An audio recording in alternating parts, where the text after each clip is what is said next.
7 سال میں گنا چھلے صبح اذان ویلے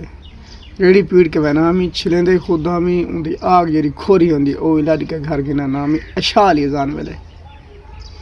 میرے لگے لائے میرے ہمسائے میرے ڈاڑھے پیارے رشتہ دار نہایت خوش ہیں انہوں نے ہاں تے برف ٹکری دی ہے تو خیر وہ میرے مالک دے بنڈارن بنگلے گاڑیاں تو ہونی میرے کوئی نہیں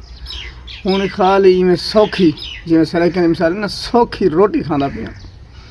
سارے کو چھل ویلے خارس اے جی ہے حضرت نوح دے دور حضرت نوح بیڑا بنایا ہا تے سارے لوگ جڑے اتھو دے ہیں کھل دے ہیں حتیٰ کہ انہیں پیشاب کر دیتا ہوں بیڑے دے بیچ والا ایک جوان پیشاب کرنا ہے بیٹھے تو وہ چھل ویلے انہیں کھارے سے چنگی کر وہ چھل ویلے تو انہیں کھارے سے وہ چھل ویلے کھارے سے میں مرندہ بیٹھا بیڑے تو باہر کہتے کہ میں تل کے نا پیشاب کرنا ہے بیٹھا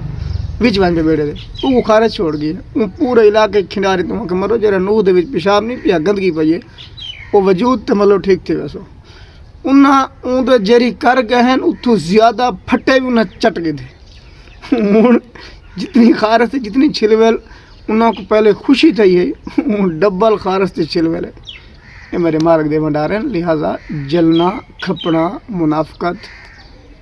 کچھ نہیں بننا کل نفس ذائقۃ الموت ہر جان موت دا ذائقہ چکسی ہر حال وچ کیویں بس ملے